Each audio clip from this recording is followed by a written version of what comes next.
Welcome to another deep dive. Today we're embarking on a journey into the lively world of dining out, hmm specifically how we talk about food, restaurants, and yeah, crucially, how we navigate the art of giving and receiving recommendations. Right. And we've pulled together quite a collection of source material for this, haven't we? We really have a wonderfully dynamic conversation, some illuminating insights into language itself. It's quite rich. So, our mission today really is to equip you, our listener, with the essential language and, the insights to confidently suggest places to eat. Yeah. And understand those subtle preferences people have. Exactly. And maybe even share a memorable food story or two without, well, missing a beat.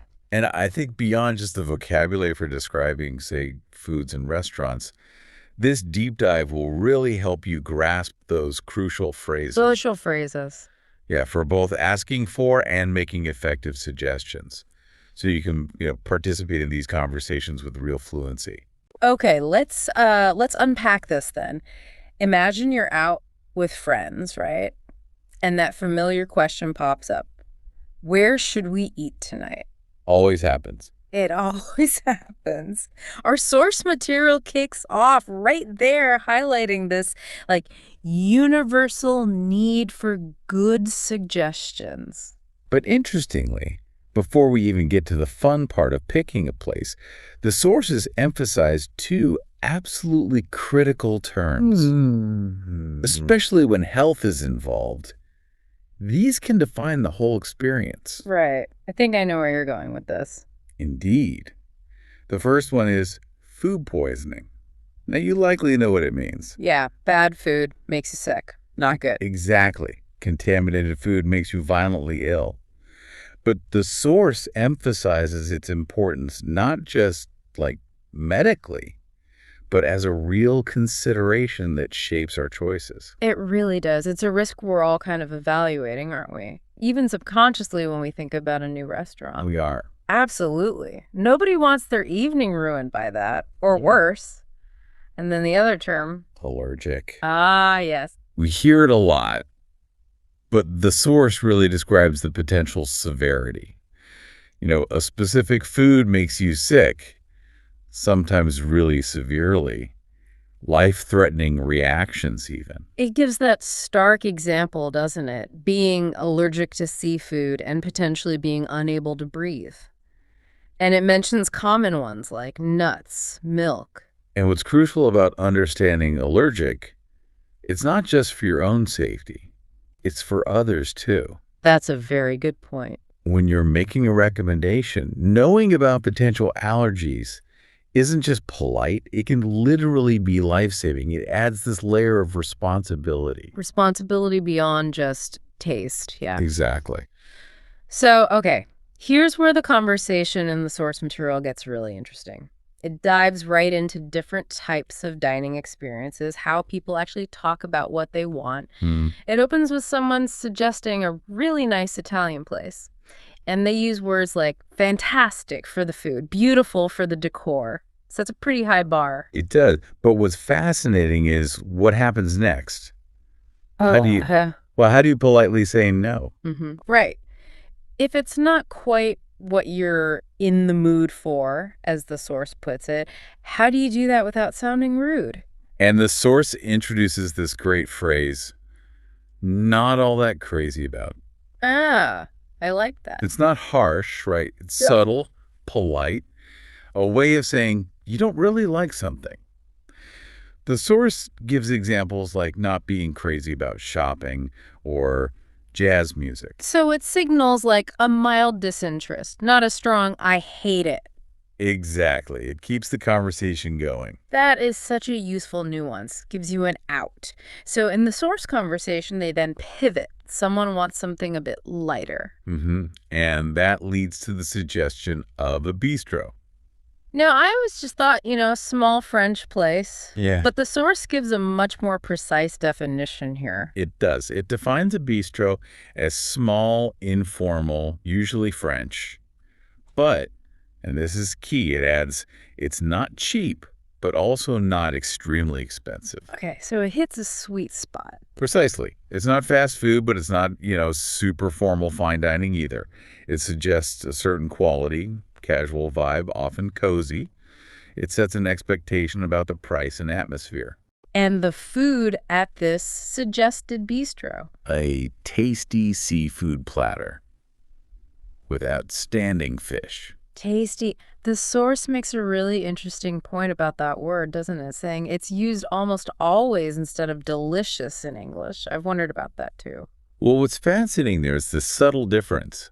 Delicious is strong, right? Often for something really exceptional. Yeah, like really amazing. But tasty is like the everyday workhorse. It's super common, natural, means good tasting. Using tasty keeps it conversational, less effusive. Less over the top. Exactly. That's why you hear it so much more. It's just more versatile. That makes total sense. Tasty is the friendly go-to. Delicious is for the mind-blowing moments. All right, so the dialogue continues. A suggestion for a hole-in-the-wall place. Which the source defines as a very small, usually cheap restaurant or bar. Right, those often conjure up images of hidden gems, unpretentious, maybe surprisingly good food. That's the charm, definitely. But in the dialogue, this specific hole in the wall gets rejected. Ah, and why? Let me guess. You got it. A past experience with food poisoning from that exact place. Oof.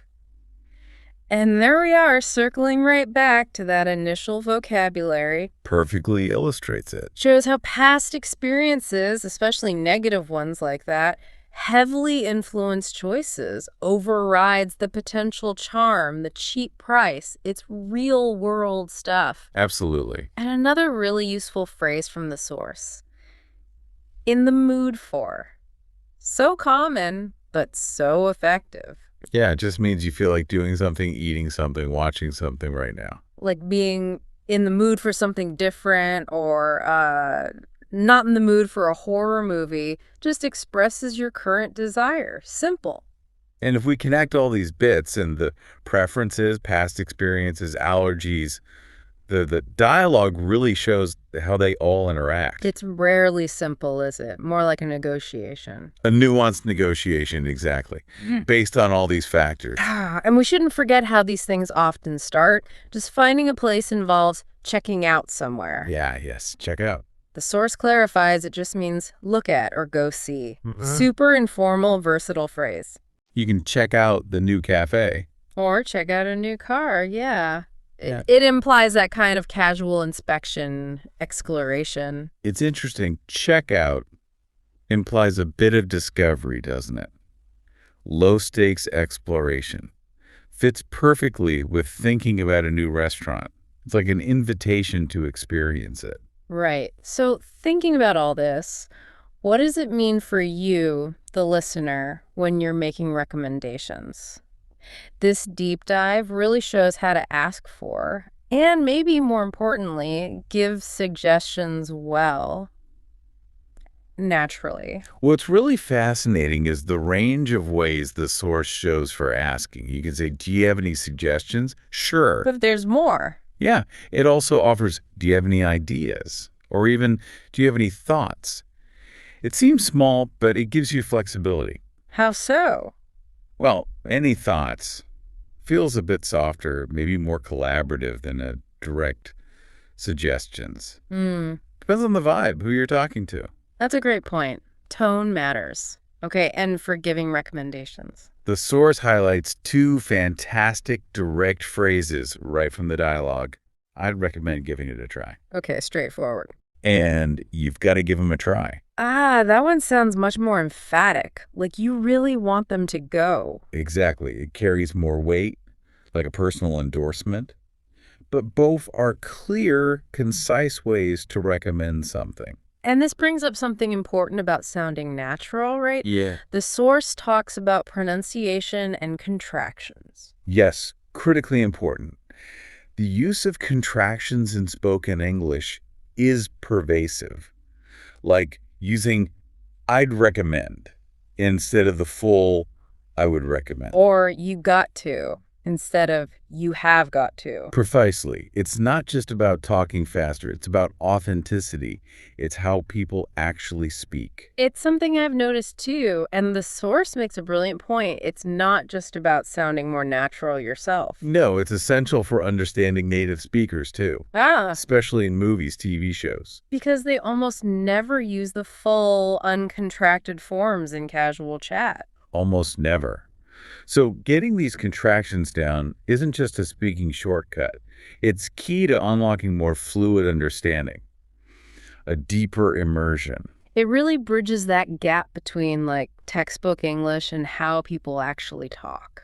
Exactly. If you hear "I'd gone" and you're expecting "I would have gone," it can just sound like All noise. right. But for a native speaker, it's just efficient, natural. The source really drives home that these aren't lazy. They're integral to the rhythm and flow. Mastering them helps you speak more naturally and process what you hear faster without consciously breaking it down. Absolutely. So, speaking of real world stuff, the source material brings us back to a pretty compelling personal story about food poisoning. Ah, yes, linking directly back to that vocabulary we started with. It's quite vivid, reminds you of the actual stakes. It is. The account of getting severe food poisoning from what was supposed to be fresh orange juice while traveling in Morocco. And then being stuck on a bus. Awful. It really drives home the practical, sometimes truly unpleasant side of food safety, especially when you're abroad in an unfamiliar place. It wasn't just a minor upset. No, it sounds debilitating. And it touches on those complexities, right? Food prep in different countries, water Yeah. quality, local handling, things you might not even think about. It's a stark reminder of how much food experiences, good and bad, can shape travel and even everyday life. It's not just about taste or looks. It's about trust and health. And connecting that story back to the bigger picture, it just underscores why we need to consider more than just what sounds tasty or has beautiful decor. Yeah, you have to think about potential risks, dietary needs, when you're discussing or choosing places for yourself or for others. It adds that layer of practical wisdom to the whole conversation about dining out. So today, we've really taken a deep dive into this wonderfully nuanced world of dining out and recommendations. From understanding polite ways to say no thanks, Like, basically. not all that crazy about it. Right, to giving really solid suggestions and even navigating those real-world pitfalls like, unfortunately, food poisoning. We've seen how mastering just a few key phrases I'd recommend giving it a try, understanding contractions can really enrich your conversations. And boost your confidence in these everyday social situations. So what does this all mean for you, our listener?